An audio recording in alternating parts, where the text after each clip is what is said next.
அல்லேலூயா.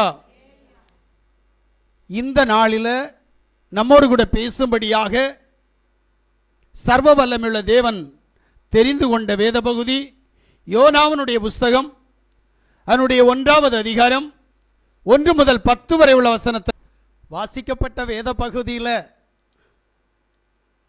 யோனாவை குறித்து நாம் வாசிக்கிறோம். யோனா யார் என்று கேட்டால், அவன் யாவுடைய வாயாக தீர்க்கதரிசியாக இருந்தான். இவன் ஒரு யூதன். இவனிடத்திலே தேவ வார்த்தை உண்டாகி, நினிவேக்கு போ, அந்த நினிவே தேசத்திற்கு விரோதமாய் எச்சரிப்பின் சத்தத்தை கொடு என்று சொல்லி யாவாகிய தேவன் அவனிடத்தில் சொன்னார். தேவன் எங்கேயும் யார்கிட்டையும் போய் அவனை நீ ஆசீர்வதின்னுலாம் சொல்ல மாட்டார். அவனை எச்சரிப்பின் சத்தம் கொடு, அவன் திருந்தட்டும், அவனை நான் பாதுகாத்துக்கிடுவேன் அப்படின்னுவார். இப்போ யோனாட்ட சொன்னார், நினிவேக்கு கடந்து போய் நினிவே ஜனத்தை எச்சரிப்பின் சத்தத்தினுடைய ஊடாய் நீ நடத்து என்று சொன்னார். யோனா ஒரு யூதனாக இருந்தபடியினால் அவன் யோசித்திருப்பான், நான் ஒரு யூதன், அந்த நினிவே ஜனம் ஒரு புறஜாதி ஜனம், ஒருவேளை புறஜாதி ஜனத்திடத்திலே யூதனாகிய நான் போய் அவர்களுக்கு விரோதமாக எச்சரிப்பின் சத்தத்தை கொடுத்தால் அவர்கள் என்னை பழித்து விடுவார்கள், என்னை ஒருவேளை உதாசீனப்படுத்தி விடுவார்கள், அல்லது எனக்கு தண்டனை கொடுத்து விடுவார்கள், இல்லது என்னை சாகடித்து விடுவார்கள் என்கின்ற பயம் வந்திருக்குமோ என்னவோ எனக்கு தெரியவில்லை. ஆனால் அவன் நினிவேவுக்கு போகவில்லை. தேவனுடைய வார்த்தையை அவன் அவமதிக்கிறான். ஆனால் தேவனை திருப்திப்படுத்த வேண்டும் என்று நினைத்து, எப்படியாவது நான் இருக்கிற இந்த ஸ்தலத்தை விட்டு புறப்பட்டு போக வேண்டும் என்று நினைக்கிறான். தேவன் நினிவேவுக்கு போக சொன்னார்.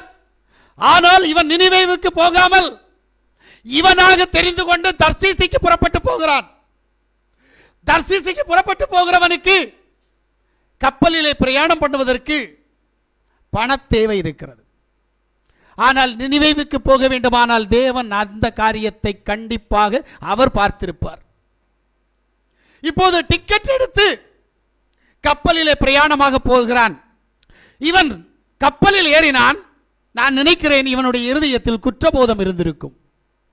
தேவன் என்னை நினிவேவுக்கு போக சொன்னார், நான் இப்போது தர்சீசுக்கு போய் கொண்டிருக்கிறேனே என்கின்ற அங்கலாய்ப்பு இருந்த நிமித்தமாக, துக்கங்கள் கவலைகள் இவனை மேற்கொண்ட நிமித்தமாக இவன் கப்பலின் அடித்தட்டிலே கடந்து போய் நித்திரையாய் இருக்கிறான். நல்ல தூக்கம். நன்றாக புரிந்து கொள்ளுங்கள். நம்ம வீட்டில் ஏன் பிரச்சனை வருது, ஏன் போராட்டம் வருது, ஏன் கஷ்டம் வருது, ஏன் கண்ணீர் வருது, ஏன் பிசாசு வருது, ஏன் இந்த சிக்கலெல்லாம் எனக்கு கடந்து வருது அப்படின்னு நீ யோசித்தேன்னா, உன் குடும்பத்தில் யாரோ ஒருத்தர் செய்கிற தப்பு. இதைத்தான் நீ யோசிக்கணும்.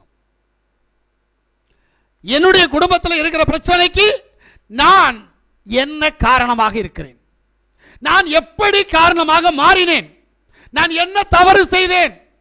இந்த காரியத்துக்குள்ள கடந்து போகல அப்படின்னா நீயும் உன் குடும்பம் அழிஞ்சிரும். இப்ப கப்பல் பிரயாணம் என்பது கப்பலில் இருக்கிறவர்கள் அத்தனை பேர் ஒரு குடும்பம். எங்கோ பிறந்து யாரிடத்துல பிறந்து எங்கோ வளர்ந்திருந்தாலும் இப்போது ஒரு கப்பலிலே எல்லாரும் ஒன்று சேர்ந்து பிரயாணமாய் போய் கொண்டிருக்கிறார்கள். அடித்தட்டிலே பாவம் செய்த யோனா நிம்மதியாக படுத்திருக்கிறான். பாவம் செய்கிறவனுக்கு எப்பவுமே தூக்கம் ஜாஸ்தி வரும், மறந்துடாதீங்க. நித்திரை மயக்கம் அதிகமாக வரும். அவன்கிட்ட அதிகமான பாவம் இருக்கும். ஒன்றுல சிந்தனையில் பாவம் இருக்கும், இல்லது சரீரத்தில் பாவம் இருக்கும். இந்த பாவத்தின் காரணமாகத்தான் அது அவனுக்கு புரியாது. தூக்க மயக்கத்தில் இருக்கிறவனுக்கு தான் பாவி அப்படின்றதே புரியாது. அவனுடைய சிந்தனை குறித்து ஒரு நாள் யோசிக்க மாட்டான். அவனுடைய வாழ்க்கையை குறித்து யோசிக்க மாட்டான். அவன் புருஷனை குறித்து, அவன் பொண்டாட்டியை குறித்து, அவன் பிள்ளையை குறித்து யோசிக்க மாட்டான். இதில் பாவத்தை குறித்து வேற எல்லாம் யோசிப்பான். ஏன்னா இவன் அகப்பட்டு இருக்கிறான். ஆனபடினால் இவன் எந்த கவலையும் இல்லாமல் வாழ்ந்து கொண்டிருப்பான். இப்ப கப்பலின் அடித்தட்டிலே நிம்மதியாக தூங்கி கொண்டிருக்கிறான். இவன் தூங்கி கொண்டிருக்கிற போது கப்பலுக்கு பிரச்சனை. போய்கொண்டிருந்த கப்பலின் ஆழத்தில் கடந்து போய் கொண்டிருக்கிற அந்த கப்பல்ல கடல் கொந்தளிக்கிறது, காற்று அதிகமாக அடித்துக் கொண்டிருக்கிறது. கப்பல் மூழ்கி விடுவோமோ என்கின்ற பயம் கப்பல் மாலுமிக்கு தோன்றினதனால் கப்பலில் இருந்த எல்லா பொருட்களையும் தூக்கி எறிகிறான். கப்பல் லேசாக்கப்படுகிறது, கப்பல் கவிழ்ந்து விடக் கூடாது என்பதற்காக. இப்போது கப்பல் கேப்டன் கேட்கிறான், இந்த உபத்திரவம், இந்த பிரச்சனை யாரால் வந்தது? ஏங்க, ஒரு விக்கிரகத்தை வணங்குறவன், நல்லா புரிஞ்சுக்கிடுங்க, அவனுக்கு தோணுது இத்தனை வருஷம் நான் கப்பல் ஓட்டிட்டு இருக்கேன், இப்படியெல்லாம் பிரச்சனை இல்லை, இன்னைக்கு இந்த பிரச்சனை வருதுன்னா காரணம் என்ன? யாரோ ஒருவன் இங்க தப்பு பண்ணவன் இருக்கிறான். யாருக்கு தெரியுது தெரியுமா? கடவுளை தெரியாதவனுக்கு தெரியுது. ஆனா கடவுளை தெரிஞ்ச உனக்கு எனக்கும் தெரியுதா? இந்த கேள்வி முதல்ல புரியணும். என் குடும்பத்தில் யார் பிரச்சனை செய்யறா? யாருடைய போராட்டத்தினால என் குடும்பத்தில் இவ்வளவு பிரச்சனை? இது அறிகிற அறிவு நம்மிடத்தில் இருக்கிறதா? இல்லை. ஏன் எனக்கு கடன் வருது? ஏன் எனக்கு பிசாசு வருது? ஏன் எனக்கு உபத்திரம் வருது? ஏன் எனக்கு சமாதானம் இல்லை? ஏன் எனக்கு சந்தோஷம் இல்லை? இதற்கு காரணம் யார் என்கின்ற அறிவு நமக்கு இல்லை. ஆனா ஒவ்வொரு விக்கிரகத்தை வணங்குறவனுக்கு இருக்கு. இவன் கேள்வி கேட்டான், கேள்விக்கு பதில் சொல்ல யாரும் இல்லை. இப்ப அவன் என்ன செய்யறான் அப்படின்னா, கப்பல்ல இருந்த அத்தனை பேருடைய பேரை எழுதி சீட்டு போடுறான். சீட்டு போட்டா சீட்டு யோனா பேர்ல விழுந்துச்சு. ஆனா அங்க யோனா இல்லை. எப்படி? யோனா இல்லை. இப்ப யோனாவை தேடுறாங்க, கப்பல் முழுக்க தேடுறாங்க, யோனா இல்லை. இப்ப கப்பலுடைய அடித்தட்டில் போறாங்க.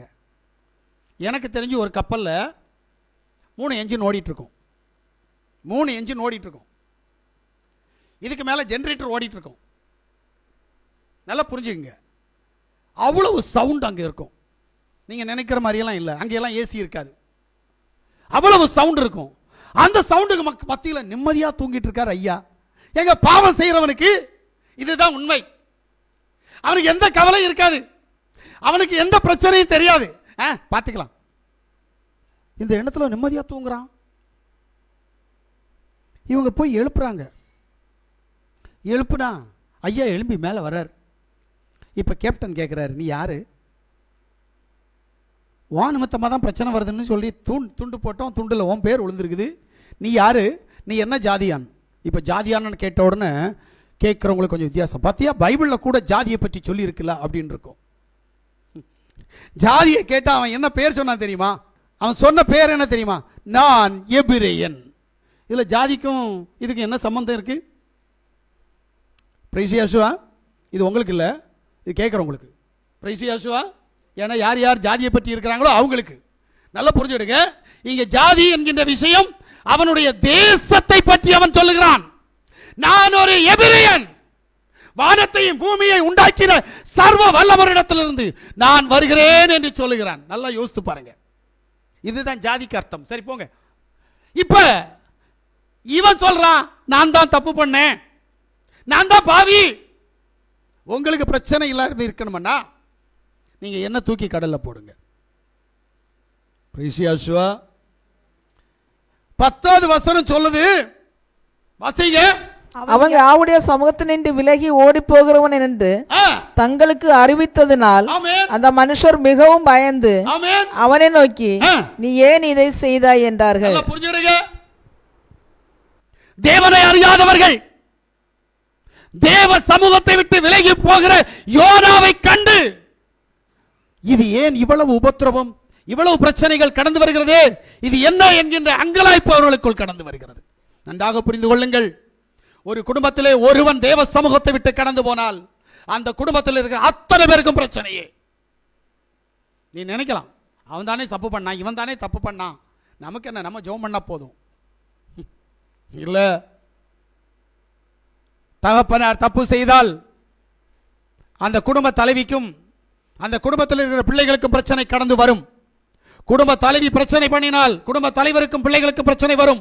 ஒருவேளை பிள்ளைகள் பிரச்சனை பண்ணினால் அது கண்டிப்பா தாய் தகப்பனுக்கு பிரச்சனையை உண்டு பண்ணும். இது வேதம், இது வேத சத்தியம், மறந்து விடாதீர்கள். அதனால்தான் வேதம் சொல்லுகிறது, நானும் என் வீட்டாருமோ என்றால் யாவாவையே சேவிப்போம். நான் மட்டுமில்ல, என் குடும்பமும் தேவனை சேவிக்கணும். ஆனா இன்னைக்கு அது இல்லை. ஏன் சேவிக்கல அப்படின்னா நீ நினைக்கிறது நடக்காது. ரெண்டாவது, நீ சேவிக்கிற, உன் குடும்பம் சேவிக்கல, நீ உண்மையா இருக்கிறியா? தேவனுக்கு உண்மையா இருக்கிறியா? இல்லை அப்படின்னா காரிய சித்தி உண்டாகாது. இதை நல்லா புரியணும். அப்ப யோனா தேவ சமூகத்தை விட்டு ஓடி போகிறவன் என்று அறிந்து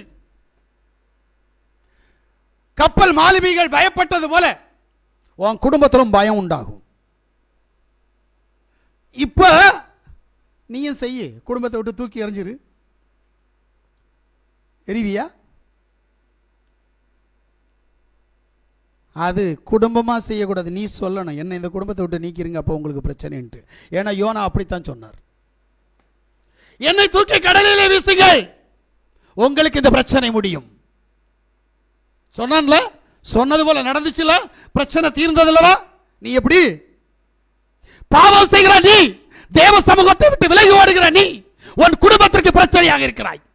உன் குடும்பத்திலே தேவ சமாதானம் இல்லை, தேவ சந்தோஷம் இல்லை, தேவ விடுதலை இல்லை. காரணம் நீயே. தேவனை அறிந்தவன் செய்கிற பாவத்தின் நிமித்தமாக கடந்து வருகிற தண்டனை இது. தேவனை அறியாதவன் செய்கிற பாவத்திற்கெல்லாம் தண்டனையை தேவன் குடும்பத்திற்கு கொடுப்பதில்லை.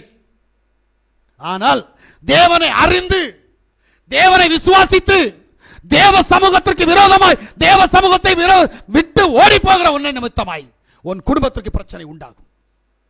உன் பிள்ளைகளுக்கு பிரச்சனை, உன் கணவனுக்கு பிரச்சனை, உன் மனைவிக்கு பிரச்சனை. என்ன பண்ண போற? அப்ப தேவ சமூகத்தை விட்டு விலகி போகாமல் இருக்கணும். இடைவிடாமல் நீ தேவ சமூகத்தில் இருக்க வேண்டும் என்பது தேவனுடைய மனவிருப்பமாயிருக்கிறது. அல்லேலூயா.